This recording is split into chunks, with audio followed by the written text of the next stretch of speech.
খুব টাং মোৰ ইউটিউব চেনেললৈ আপোনালোকক সকলোকে স্বাগতম জনাইছোঁ।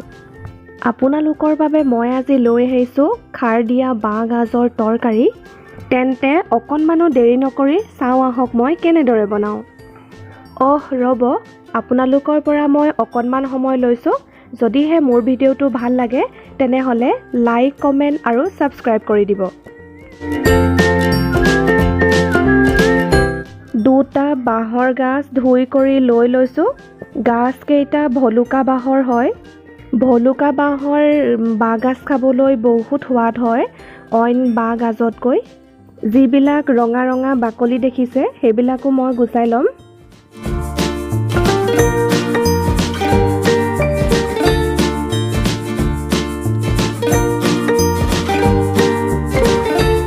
এনেধৰণে মই চকল চকলকৈ কাটি লৈছোঁ।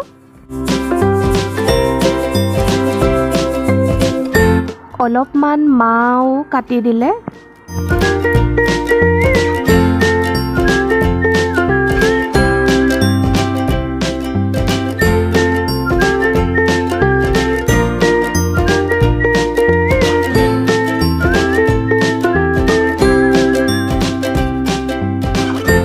বাঁহ গাজবিলাক চকল চকলকৈ কটা হৈ গৈছে। এয়া দেখিছে, এনেধৰণে মই চকল চকলকৈ কাটি লৈছোঁ।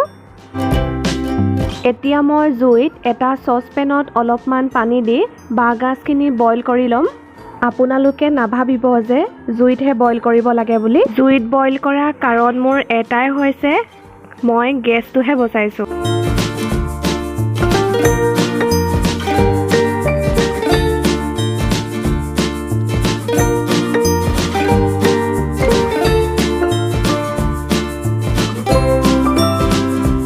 লগতে মই আলুখিনিও বইল কৰি লৈছোঁ। আলুখিনি এক্সট্ৰাকৈ বইল নকৰিলেও হ'ব।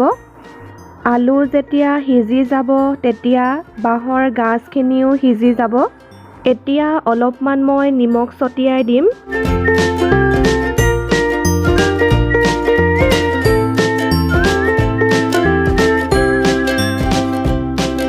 ইতিমধ্যে মোৰ বাঁহৰ গাজখিনি বইল কৰা হৈ গৈছে। এটা ডাঙৰ চাইজৰ পিঁয়াজ লৈছোঁ। অলপমান আদা নহৰু খুন্দি লৈছোঁ। লগতে থাকিব নিমখ, হালধি, জলকীয়া, গোটা মছলা, মিঠাতেল আৰু খাৰ।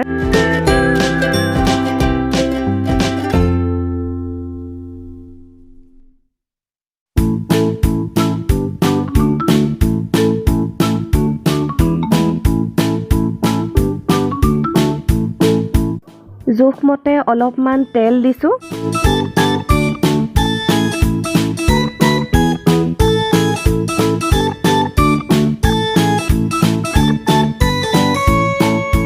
তেল গৰম হোৱাৰ পাছত পিঁয়াজখিনি দি দিছোঁ।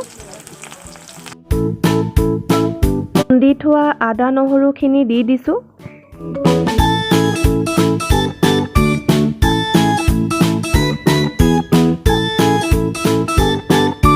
এতিয়া মই অলপমান গোটা মছলা দিছোঁ।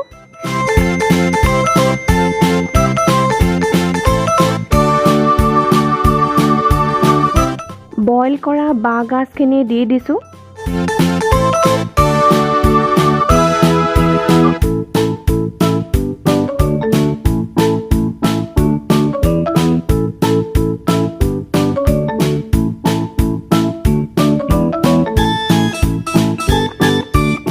সোৱাদ অনুসৰি দিছোঁ অকণমান নিমখ আৰু সোৱাদ অনুসৰি দিছোঁ অকণমান হালধি।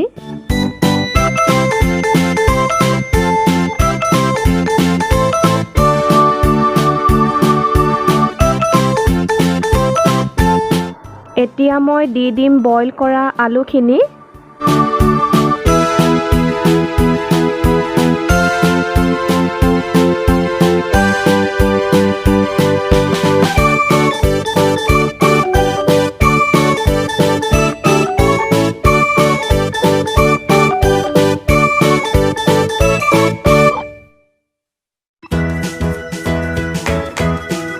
বাঁহগাজ আৰু আলুখিনি মই ভালদৰে ভাজি ল'লোঁ।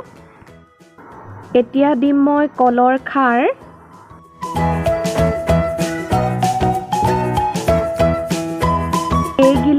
মই আধাহে কলখাৰ দিছোঁ। তাৰ পাছত মই গৰম পানী দি দিছোঁ।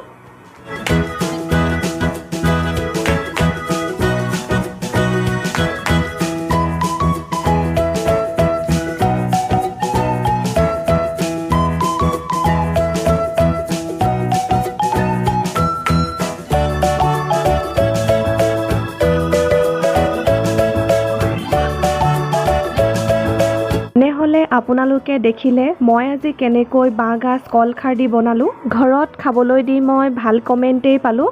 এতিয়া বাকী আছে আপোনালোকৰ কমেণ্টলৈ। মোৰ কথাৰে আপোনালোকৰ পৰা বিদায় মাগিছোঁ। এতিয়ালৈ বাই বাই।